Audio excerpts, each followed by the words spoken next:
Please subscribe the channel and press bell icon for notification. नमस्कार, consumer अड्डा में आपका स्वागत है। आपके साथ मैं हूं विपिन भट्ट और आज हम कह रहे हैं कि नौकरी के नए रंग। जी हां, क्योंकि 4 नए श्रम कानून संसद से तो पास हो चुके हैं और अब इन कानूनों को अमल रूप देने के लिए इनके लिए नियम बनाए जा रहे हैं और नियम ऐसे होंगे जो नौकरी करने के तौर तरीकों को हमेशा के लिए बदल कर रख देंगे। चाहे बात आपकी हो, चाहे आपके महातत लोगों की हो, यानी आप चाहे खुद नौकरी कर रहे हो, चाहे आपसे नौकरी करवा रहे हो आप किसी को।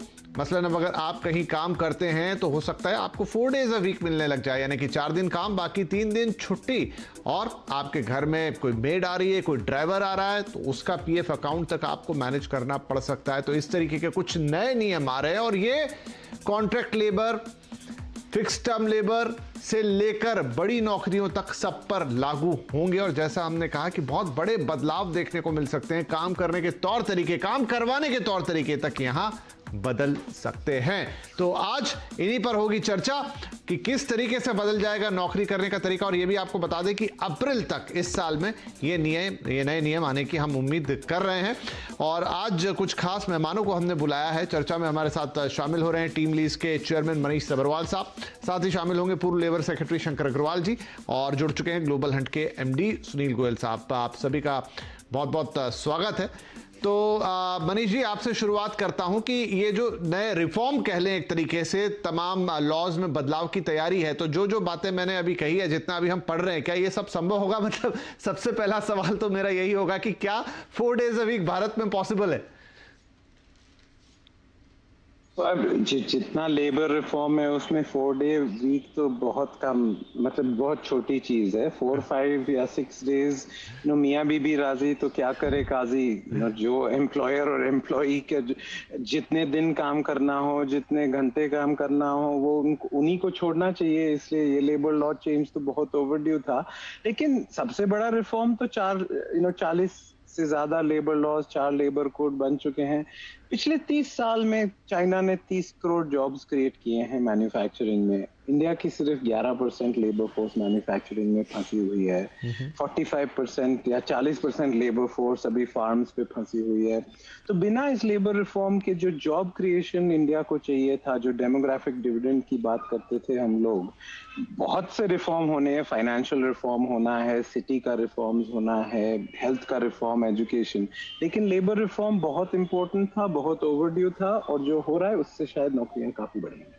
राइट, तो आपका यह मानना है कि इन रिफॉर्म से नौकरियां बढ़ेंगी, साथ में प्रोडक्टिविटी भी बढ़ेगी। शंकर साहब है, पूर्व लेबर सचिव हैं। शंकर साहब, ये जो अब नए रिफॉर्म है, हम मान के चल रहे हैं कि अप्रैल तक ये नियम नए बन के आ जाएंगे, लेकिन मैं थोड़ा इंप्लीमेंटेशन का साइड जानना चाहता हूं, क्योंकि इसमें से बहुत सारी चीजें वैकल्पिक भी हैं। जैसे मैं अभी 4 डेज अ वीक की बात कर रहा था, या जो नए कॉन्ट्रैक्ट वर्कर्स होंगे उनके लिए जो नए नियम आ रहे हैं, मसलन कि किस तरीके से अब कॉन्ट्रैक्टर का जिम्मेदारी कम रहेगी, बल्कि जिस कंपनी में वो काम करने जा रहे हैं, थर्ड पार्टी के तौर पे अगर हम बात करें, तो वहां पर उस कंपनी की जिम्मेदारी ज्यादा रह जाएगी कि उनका वेतन टाइम से मिल रहा है कि नहीं, उनका पीएफ मैनेज हो रहा है कि नहीं, उनका हेल्थ इंश्योरेंस है कि नहीं। सो ये चीजें इंप्लीमेंटेशन में कैसे तय किया जाएगा कि इंप्लीमेंट हो रही है?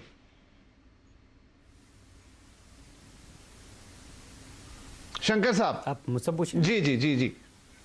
अच्छा, जैसे पहली बात जो आपने कही कि 4 दिन का एक वीक होगा, इस पे अभी कोई सहमति नहीं है, और जब रूल बन के आएंगे तो उस पे होगा। लेकिन नियम ये है कि आप किसी भी व्यक्ति से, किसी भी कर्मचारी से, किसी भी श्रमिक से 48 घंटे से ज़्यादा का कार्य नहीं ले सकते हैं एक हफ्ते में। अब Please subscribe the channel and press bell icon for notification. ये कन्वीनियंस पे डिपेंड करता है, वर्कर्स के या एम्प्लॉयर की कन्वीनियंस पे, कि वो 4 दिन में ले सकते हैं या 5 दिन में कर सकते हैं। लेकिन अभी इसके बारे में रूल नहीं है। रूल्स के हिसाब से 5 दिन के काम पे 48 घंटे उसको काम करना पड़ेगा। ये अभी तक का नियम है। और अगर ये भी हो जाता है 4 दिन का, तो 48 घंटे तो उसको काम करना पड़ेगा, unless employed is willing to take work less than 48 hours, तो वो हो सकता है। लेकिन 4 दिन का जो वर्किंग वीक होगा, वो क्यों करना चाहते हैं लोग बाग? उसके कारण ये है कि एक तो कर्मचारियों को थोड़ी उसमें सुविधा होगी, लेकिन दूसरी तरफ एम्प्लॉयर का बहुत सारा खर्चा जो लॉजिस्टिक्स पे आता है, एयर कंडीशनिंग पे आता है, लाइट्स पे आता है, इवन ट्रांसपोर्टेशन में जो दिक्कतें आती हैं उससे काफ़ी हद तक बचा सकेगा। जहाँ तक आपने कहा कि आने वाले रूल्स में जो गिग इकोनॉमी के वर्कर्स हैं, जैसे कि जो आईटी में काम करते हैं या सर्विस सेक्टर में काम करते हैं या जो डिलीवरी बॉयज़ हैं, डिलीवरी गर्ल्स हैं, दैट काइंड ऑफ थिंग, जो जिसको गिग इकोनॉमी वाले वर्कर्स बोलते हैं, उनके लिए क्या नियम कानून और पीएफ में होगा। इसमें प्राइमरीली जो सोशल सिक्योरिटी, जिसको सामाजिक सुरक्षा की बात की, उसको स्ट्रेंथन किया गया और कोशिश ये है कि जो लोग बाग असंगठित क्षेत्र में कार्य कर रहे हैं उनको भी हम सोशल सिक्योरिटी में, सामाजिक सुरक्षा में ले सकें। सेकेंडली, जो डेफिनीशन में एक सबसे बड़ा जो आजकल विवाद चल रहा है, वो चल रहा है विवाद डेफिनीशन को लेके वेज के बारे में। लेकिन पहले क्या था कि डिफरेंट डेफिनेशन थी वेज की डिफरेंट एक्ट्स में। आपको जैसे मालूम है कि आप कुल 4 लेबर कोड्स हो गए और चारों लेबर कोड में वेज की डेफिनेशन समान रखी गई है। और इसमें ये किया गया क्योंकि पहले क्या करते थे लोग बाग, खासकर पीएफ ईएफ से बचने के लिए मिनी ए टाइम बहुत सारे अलाउंसेस दिए जाते थे और जो बेसिक वेज होती थी वो 35, 40, 45, 50% तक ही होती थी। अब वेज की डेफिनेशन दिया, उसमें कर दिया कि चाहे आप कोई भी अलाउंसेस दें, बट 50% से अगर आप ज़्यादा अलाउंस देंगे तो वो बेसिक वेज में शामिल हो जाएगा, तो उसका लाभ नहीं मिलेगा और उसी के हिसाब से कैलकुलेशन होगा पीएफ का भी एंड ग्रेच्युटी का।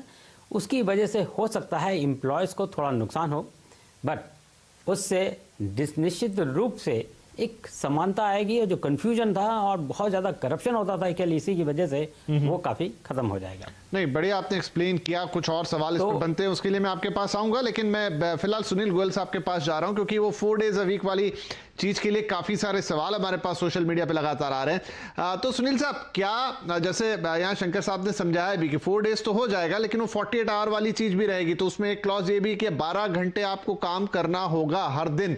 तो 12 घंटे एक लंबा वक्त हो जाता है और दूसरा ये भी कि उसमें फिर आपको बीच में ब्रेक भी चाहिएगा। लेकिन कौन सी कंपनियां हैं जो ऐसा कर पाएंगी? उसका एक लॉजिक तो हमें समझ में आया कि ट्रांसपोर्टेशन कॉस्ट बचेगी, लॉजिस्टिक्स बचेगा, इलेक्ट्रिसिटी का खर्चा बचेगा, 3 दिन आप अगर दफ्तर बंद कर सकते हैं। लेकिन क्या ये हर सेक्टर के लिए पॉसिबल होगा? बहुत कम लोग हैं जो ऐसा मैनेज कर पाएंगे। अब जरूर आप ये सही बात कह रहे हैं। देखिए क्या है, अगर आप पूरे मार्केट के सेगमेंट को सेग्रीगेट कर दें, एक बहुत ही स्ट्रक्चर्ड सेक्टर है जो कि कॉर्पोरेट ऑफिस में बैठ के काम करता है, एक दूसरा सेमी स्ट्रक्चर है जो कि फील्ड एंड ऑफिस में काम करता है, और तीसरा बहुत ही अनस्ट्रक्चर्ड है जो कि आपका हाउस होल्ड से लेके और एग्रीकल्चर से लेके हर जगह सेगमेंट में है। तो जब हम ये 4 डेज की बात करते हैं कहीं ना कहीं पे सेगमेंट में और आवर का सेगमेंटेशन करते हैं, अल्टीमेटली देखिए तो गवर्नमेंट ये कह रही है कि इतने आवर्स डिफाइंड हैं। अगर आप कोई एम्प्लॉय 4 दिन में करना चाहता है और उसके बिजनेस की, उसके वर्क को वो चीज़ अलाउ करता है, तो आप उसको 48 आवर्स करवा लीजिए और उसको आप उतने दिन में फ्री कर दीजिए, मतलब कि 4 दिन में फ्री कर दीजिए फॉर अ वीक, जिससे को आगे का वो अपना पर्सनल लाइफ को मैनेज कर सके। बट अल्टीमेटली क्या है कि उसके लिए कितने लोग तैयार हैं? अगर आप विमेन वर्क फोर्स को देखेंगे तो क्या वो सुबह 9 बजे 8 बजे ऑफिस आके 9-10 बजे Please subscribe the channel and press bell icon for notification. तक करना चाहेंगे हर सेक्टर में? वो नहीं करना चाहेंगे।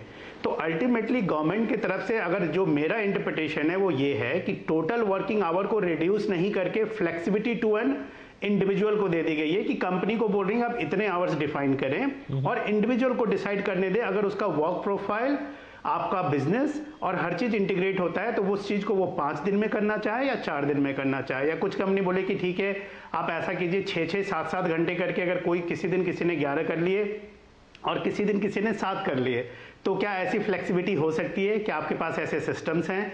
क्या आपका बिजनेस इस तरह के फ्लेक्सिबिलिटीज को अलाउ करता है? अगर वो करता है तो मेरे हिसाब से ये बहुत ही अच्छी चीज है, क्योंकि आप किसी भी इंडिविजुअल को 12 घंटे डेली स्ट्रेच करना इवन 4 डेज मुश्किल काम है जी। और डेली का डेली कोई राइट, हालांकि मैं करूंगा वो भी जी, मैं जो पढ़ रहा हूँ फ्लेक्सिबिलिटी से ये सारी चीजें हो सकती है। राइट, मैं जो पढ़ रहा हूं उसमें नियम ये भी है कि एक तो ये वैकल्पिक व्यवस्था है, मतलब जरूरी नहीं है कि इसे लागू ही किया जाए। 4 दिन कीजिए, 5 दिन का हफ्ता कीजिए, 6 दिन का भी हफ्ता रख सकते हैं, वो कर्मचारी और कंपनी मिलकर डिसाइड करेंगे। और दूसरा ये भी कि एक ही सिस्टम पूरी कंपनी पे लागू होगा। ऐसा नहीं है कि आधे लोग या कुछ लोग एक तरह की चीज को अडॉप्ट कर लें, आधे लोग एक चीज को अडॉप्ट कर लें। ये मैं जो नियम देख रहा हूं उसमें है, बाकायदा फाइनल क्या होता है वो देखना होगा।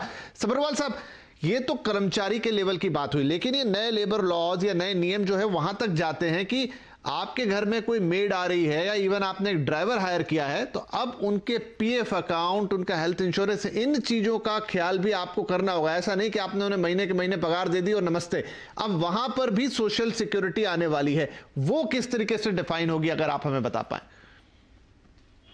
देखिए, सोशल सिक्योरिटी जब तक प्रोविडेंट फंड की है, तो जब तक 10 कर्मचारियों के कम हो तो फिर वो लागू नहीं होती। तो ये डिटेल्स देखने पड़ेंगे कि अगर घर में सिर्फ एक आदमी आ रहा है या पार्ट टाइम आ रहा है तो उसका एनपीएस अकाउंट होगा या ईपीएफओ अकाउंट होगा। तो ये जो सोशल सिक्योरिटी का इम्प्लीमेंटेशन डिटेल्स होंगे वो आते रहेंगे, लेकिन अगले 5-10 साल में यूनिवर्सल सोशल सिक्योरिटी किसी तरह की जिसके एम्प्लॉयर के लिंक नहीं हो, बैकपैक पेंशन जिसको कहते हैं कि आप पहन के एक जगह से दूसरी जगह ले जाएं, तो एनपीएस ईपीएफओ को रिप्लेस करेगा। उसके बाद कोई फर्क नहीं पड़ेगा आप कहाँ काम करें, किस एम्प्लॉयर के पास करें। देखिए, काम और ऑफिस और काम और नौकरी का डाइवर्जेंस हो रहा है। हमको हमेशा हम सोचते थे कि सिर्फ काम ऑफिस में हो सकता है और सिर्फ काम नौकरी के थ्रू हो सकता है। तो जो स्ट्रक्चरल फोर्सेस लेबर फोर्स में हो रहे हैं वो काम, ऑफिस और नौकरी को अलग अलग तोड़ रहे हैं। और अभी तो शुरुआत है, तो देखते हैं कैसे लेबर फोर्स इवॉल्व होता है, कैसे एम्प्लॉयर्स इवॉल्व होते हैं। लेकिन फ्लेक्सिबिलिटी और चॉइस की जो डायरेक्शन ऑफ ट्रैवल इस लेबर कोड्स ने लिया है वो इंडिया को ग्लोबली कंपेटिटिव बनाने के लिए बहुत इंपॉर्टेंट है। और अगर चाइना हमसे सेम पर कैपिटा जीडीपी था 1990 में, अब हमारे से 5 टाइम ज्यादा है, तो थोड़ा तो कवर अप करने पड़ेगा हमको। और बिना सोशल सिक्योरिटी के मैं ये नहीं कह रहा हूँ, सिर्फ 4 चीजें होनी चाहिए: safety, working conditions, social security और मिनिमम वेजेस। बाकी छोड़ दीजिए एम्प्लॉई और एम्प्लॉयर को बात करने के लिए। राइट नहीं, बहुत अच्छा है कि आपको जितना फ्री मिलेगा और जितनी चीज़ें आप आपसी सहमति से करेंगे उतना ज़्यादा बेहतर होगा, ताकि किसी के लिए भी ये ना हो कि कम या ज़्यादा। लेकिन शंकर साहब, जो सवाल मैंने पिछली बार भी किया था, थोड़ा इंप्लीमेंटेशन वाली बात पूछ रहा हूँ। इतना बड़ा देश, इतने तरह का असंगठित क्षेत्र, इतने सारे रोजगार, इतने सारे लोग, इंप्लीमेंटेशन को कैसे, क्योंकि नियम बनना बहुत अच्छी बात होती है लेकिन असल मुद्दा आता है इंप्लीमेंटेशन का। क्या वहां पर आप चीज़ों को व्यवहारिक होता देख रहे हैं या ये होने में थोड़ा वक्त लगेगा? कोई भी एम्प्लॉयर नहीं चाहता है कि उसका एम्प्लॉय दुखी रहे या पूरे तन मन से वो काम ना करे। इसलिए हमेशा एम्प्लॉय का भी एक मंशा रहती है कि मैं कैसे एम्प्लॉयज़ को सेटिस्फाइड रखूं। और सेटिस्फाइड रखने का मतलब क्या है कि जो भी कानून की परिधि है उसके अंतर्गत मैं उसको रखूं और मैं कोई भी कानून का वायलेशन, उल्लंघन ना करूं। तो मुझे लगता है कि एक बहुत बड़ी जिम्मेवारी खुद एम्प्लॉयर को दी गई है और मुझे लगता नहीं है कि कोई भी एम्प्लॉयर चाहेगा कि वो लेबर लॉज का उल्लंघन करे। लेकिन अगर कोई उल्लंघन करता है तो जैसे आप जानते हैं कि ये कंकरेंट लिस्ट पे है, कुछ रिस्पॉन्सिबिलिटी स्टेट गवर्नमेंट को दी गई है, कुछ रिस्पॉन्सिबिलिटी सेंट्रल गवर्नमेंट के ऊपर है। एंड सेंट्रल गवर्नमेंट के भी जो 2 बड़े, जैसे सामाजिक सुरक्षा की बात करते हैं, सोशल सिक्योरिटी की बात, ईएसआईसी एंड ईपीएफओ, उसके अलग से संगठन है, उनकी अलग एक व्यवस्था है। तो इम्प्लीमेंटेशन में कोई समस्या नहीं। Secondly, technology will play a very important role. जैसे जैसे हम टेक्नोलॉजी का इस्तेमाल, जैसे अभी भी आप देख रहे हैं, आप टेक्नोलॉजी के माध्यम से, मैं बगैर आपके स्टूडियो में आए हुए आपके प्रोग्राम में भागीदारी कर रहा हूँ। हम बहुत सारे इस समय लोग ऐसे हैं जो घर में बैठ के काम अपना पूरा कर लेते हैं। तो जैसे जैसे हम टेक्नोलॉजी को इवॉल्व करते हुए उसको अडॉप्ट करते हैं, बहुत सारे कंप्लायंसेस आप टेक्नोलॉजी के माध्यम से इंश्योर कर लेंगे। उसके लिए ये नहीं है कि कोई इंस्पेक्टर जाए और हर चीज़ चेक करे और तभी होगा। Idea Please subscribe the channel and press bell icon for notification. यह है कि we should be able to capture parameters and information electronically. और एक बार जब कैप्चर कर ली जी, तो वो इंफॉर्मेशन सभी के पास अवेलेबल है और उस पर देखा जा सकता है कि क्या नियमों का पालन हो रहा है कि नहीं हो रहा है। थर्ड एक ये भी क्या है, जो हमने ये 44 लेबर लॉज को 4 लेबर कोड्स में कन्वर्ट किया, इसका एक बहुत बड़ा जी, शायद लिंक थोड़ा सा टूटा लेकिन बड़ी इंपॉर्टेंट बात है। और यह सवाल इसलिए महत्वपूर्ण है कि कॉर्पोरेट वर्ल्ड में तो हम चीजों को सही तरीके से होते हुए देख भी सकते हैं, उनको क्रॉस चेक कर भी सकते हैं, चीजें छुपती नहीं है। लेकिन ज्यादा छोटे छोटे असंगठित क्षेत्र की बात हो रही है, क्योंकि वहीं से तो पूरी वर्कफोर्स बन रही है। 10 लोग, 20 लोग, 30 लोग काम कर रहे हैं, वहां पर चीजों को आप कैसे ट्रैक करेंगे। तो बताया उन्होंने कि टेक्नोलॉजी के माध्यम से चीजें होंगी और जब आपके लिए, आपकी सुविधा के लिए लॉ लाया जा रहा है तो कौन उसे मना करेगा, चाहे एम्प्लॉय हो चाहे एम्प्लॉयर हो। तो ये क्रांतिकारी परिवर्तन शायद आगे देखने को मिलेंगे। एक छोटा सा ब्रेक ले रहे हैं, लेकिन ब्रेक के बाद कुछ और बातें होंगी। मसलन एक देश एक वेतन की बात हो रही है। एक मिनिमम जो स्लैब है वो तैयार होगा, वही पूरे देश में लागू होगा। उसके ऊपर राज्य चाहे जितना डिसाइड कर ले, मिनिमम सबके लिए सेम होगा। और दूसरा वर्क फ्रॉम होम जिसकी बात की अभी एक नई चीज आ चली है, तो उसके लिए तक नियम बन रहे हैं। छोटा ब्रेक ले रहे हैं, इन दो बड़े मुद्दों को ब्रेक के बाद टच करेंगे और देखेंगे प्रोडक्टिविटी इनसे कैसे और कितनी बढ़ेगी। छोटा सा ब्रेक।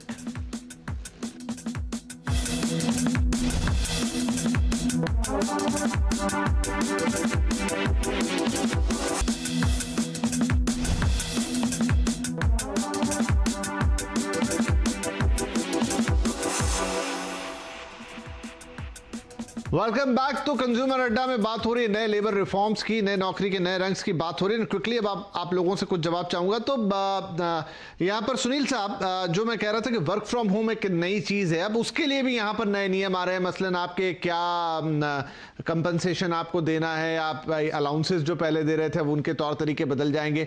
ये क्या एक लॉन्ग टर्म चीज है जो अब चलती हुई दिखाई देगी भले ही कोरोना हट जाए? देखिए, वर्क फ्रॉम होम तो अब वर्क फ्रॉम एनीवेयर हो गया है। अब तो लोग शायद हॉलीडे लोकेशंस पे जाके भी काम कर रहे हैं, अपने पुश्तैनी घर पे चले गए हैं, जो शायद पिछले कई सालों से नहीं ट्रैवल किए थे, वहाँ से भी काम कर रहे हैं। तो हर वर्क का एक कैटेगराइजेशन हो गया है जहाँ पे कि फिजिकल प्रेजेंस की रिक्वायरमेंट नहीं है, और जो न्यू एज टेक्नोलॉजी के बेस के काम हैं, IT इनेबल सर्विसेज के काम है, वो सारे वर्क फ्रॉम एनीवेयर हो रहे हैं। और रादर कंपनीज तो अभी डेटा मांगने लग गई हैं हमसे कि भाई कौन कौन सी कंपनी है जो वर्क फ्रॉम एनीवेयर रिक्रूट कर रही हैं, तो आप डेटा दीजिए, क्योंकि उनके लिए भी अब लोकेशन वाइड हो गया है। तो फॉर्चुनेटली पहले क्या होती थी, कंपनी सिर्फ मेट्रो सिटीज़ में रिक्रूट करती थी कि दिल्ली, बॉम्बे, बैंगलोर, चेन्नई, हैदराबाद में। अब शायद उनके लिए मार्केट बड़ा हो गया है, अब वो कहीं भी हायर कर रहे हैं। तो ये तो लंबे समय तक चलेगा, बट शायद वो सेगमेंट जो काम करने वाला है वर्क फ्रॉम होम में या वर्क फ्रॉम होम टाइप की पोजीशन है, वो बहुत लिमिटेड है। वो 20% 25% होगा आज के डेट में, जो कि technology, ITES, e-commerce, online business है। तो ठीक है, मैं आपको क्योंकि रोक रहा हूं, मेरे पास समय समाप्त हो गया। हाँ, मैं एक छोटा सा सवाल मनीष जी से लेना चाहता हूं। मनीष जी, आपने कहा कि इससे एक नई तरीके का वर्कफोर्स भी तैयार होगा और हम जैसा एनवायरनमेंट देखना चाहते हैं या चाइना को कंपटीटर देखते हैं, कितनी प्रोडक्टिविटी आप देखते हैं कि इससे बढ़ेगी जब ये लागू हो जाएगी? देखिए, इंडिया में सिर्फ 22,000 कंपनियों जिसका पेड अप कैपिटल 10 करोड़ से ज्यादा है। हमारे पास 6 करोड़ एंटरप्राइजेस हैं। तो इन labour laws, bank reform, urbanisation reform से काफी फर्क पड़ेगा। और जो हमारे 20 करोड़ लोग फार्मिंग या एग्रीकल्चर में हैं, वो 10 करोड़ पे आ जाएंगे, क्योंकि 45% ऑफ लेबर फोर्स अगर 14% GDP जनरेट करेगा, जैसे एग्रीकल्चरल आजकल करता है, वो अनसस्टेनेबल है। तो ये जो सब चेंजेस आएंगे, इससे farm to non farm transition बढ़ेगा और उससे प्रोडक्टिविटी और ओवरऑल प्रॉस्पेरिटी और गरीबी भी कम होगी। राइट, तो ये बहुत ही इंटरेस्टिंग होने जा रहा है। आधे घंटे में इस बात को पूरी तरह समेटा तो नहीं जा सकता, एक दो शोज और लेकर आएंगे और सभी मेहमानों को फिर से बुलाएंगे, लेकिन ओवरऑल अप्रैल में नए नियम आने वाले हैं। और जिस तरह की बातचीत हुई है उससे लगता है कि आपका तरीका हो काम करने का या जिन्हें आप काम पे रख रहे हैं, ये सब कुछ बदलने वाला है। ये बदलाव कितने बड़े और दूसरे बदलाव को लेकर आएगा, जो मनीष जी कह रहे हैं क्या हमें होता हुआ दिखाई देगा, ये शायद थोड़ा सा टाइम के साथ अनफोल्ड होगा, लेकिन जो भी कुछ होने जा रहा है वो बड़ा एक्साइटिंग और इंटरेस्टिंग है आपके लिए भी और आपसे जुड़े हुए लोगों के लिए भी। फिलहाल समय समाप्त हो गया, इसलिए आप सभी का शुक्रिया, लेकिन गुजारिश होगी कि फिर एक दो शो रखेंगे तो जरूर आइएगा, थोड़ा और डिटेल में बातचीत होगी। लेकिन आज के लिए आपसे इजाजत लेंगे और सभी दर्शकों से भी नमस्कार। Please subscribe the channel and press bell icon for notification.